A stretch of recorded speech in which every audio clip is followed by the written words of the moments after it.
नमस्कार। आइए भारत के शास्त्रीय नृत्यों की रंगीन और भावपूर्ण दुनिया में एक छोटा सा सफर करते हैं। हम एक क्विज के जरिए इन खूबसूरत कलाओं के पीछे छिपी कहानियों को जानेंगे। तो चलिए शुरू करते हैं। तो पहला सवाल ये है कि संस्कृति मंत्रालय के हिसाब से भारत में कितने डांस फॉर्म्स को आधिकारिक तौर पर क्लासिकल यानी शास्त्रीय माना जाता है? क्या लगता है? जवाब है 9। जी हाँ, भारत में 9 शास्त्रीय नृत्य हैं। तो फिर देर किस बात की? चलिए इन 9 कलाओं के पीछे के कलाकारों, जगहों और उनकी दिलचस्प कहानियों को जानना शुरू करते हैं। तो सबसे पहले बात उन महान कलाकारों की जिन्होंने अपनी पूरी जिंदगी इन नृत्य परंपराओं को न सिर्फ जिंदा रखा बल्कि उन्हें एक नई पहचान भी दी। हमारा पहला सवाल मोहिनी अट्टम से जुड़ा है, जो केरल का एक बहुत ही खूबसूरत डांस फॉर्म है। तो सवाल ये है कि वो कौन महान कलाकार थीं जिन्हें इस कला को दोबारा जिंदा करने का श्रेय दिया जाता है। इतना बड़ा योगदान कि उन्हें मोहिनी अट्टम की मां तक कहा जाता है। जी, उनका नाम है कलामंडलम कल्याणी कुट्टी अम्मा। उन्होंने ही इस नृत्य को एक स्ट्रक्चर दिया, एक व्यवस्थित रूप दिया और पूरी दुनिया में इसे मशहूर किया। सच में उनका योगदान कभी भुलाया नहीं जा सकता। अब बात करते हैं एक और दिग्गज पंडित बिरजू महाराज की। ये सवाल हमें घराना की दुनिया में ले जाता है। अब ये घराना क्या होता है? घराना मतलब डांस या संगीत की एक खास स्टाइल या परंपरा जो गुरु से शिष्य तक पीढ़ी दर पीढ़ी आगे बढ़ती है। और पंडित बिरजू महाराज कथक के सबसे मशहूर लखनऊ घराने के सबसे बड़े कलाकारों में से एक थे।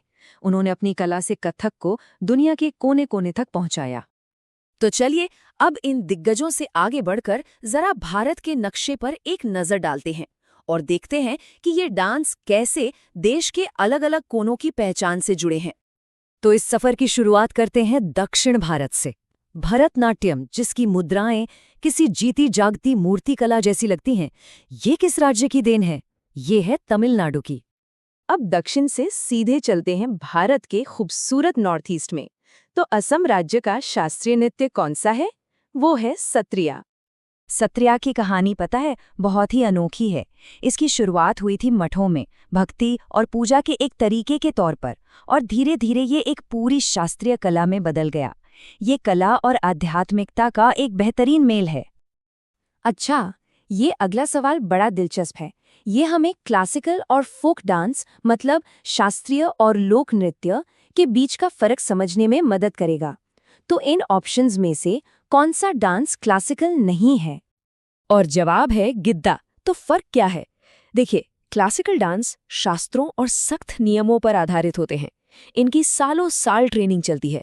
वहीं फोक डांस वो लोगों के बीच से, उनके त्योहारों और खुशियों से निकलता है, जैसे पंजाब का एनर्जी से भरपूर गिद्दा। तो हर डांस की अपनी एक अलग पहचान होती है, एक सिग्नेचर स्टाइल। आखिर वो क्या है जो इन्हें एक दूसरे से इतना अलग और इतना खास बनाती है? चलिए इसी पर बात करते हैं। अच्छा, सोचिए वो कौन सा डांस है जिसमें कलाकार बड़े बड़े रंगीन मेकअप और मुखौटों का इस्तेमाल करते हैं, इतना कि उनका पूरा चेहरा ही एक किरदार में बदल जाता है। ये है कथकली। और कमाल की बात यह है कि इसमें एक भी शब्द बोला नहीं जाता। सोचिए, सिर्फ चेहरे के भाव, मेकअप और हाथों के इशारों से, जिन्हें मुद्रा कहते हैं, पूरी रामायण और महाभारत की कहानियां बयां कर दी जाती हैं।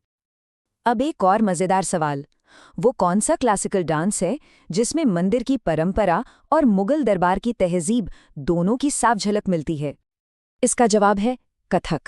कथक में जो तेज चक्कर और पैरों की शानदार थिरकन है ना, वो असल में मंदिर और दरबार की संस्कृतियों के इसी खूबसूरत मिलाप का नतीजा है। तो चलिए अब इस सफर के आखिरी हिस्से में चलते हैं, देखते हैं कि ये सदियों पुरानी परंपराएं आज की दुनिया में ग्लोबल स्टेज पर कहाँ खड़ी हैं। ये सवाल शायद थोड़ा चौंकाने वाला हो सकता है। भला माइकल जैक्सन के म्यूजिक वीडियो का इंडियन क्लासिकल डांस से क्या लेना देना?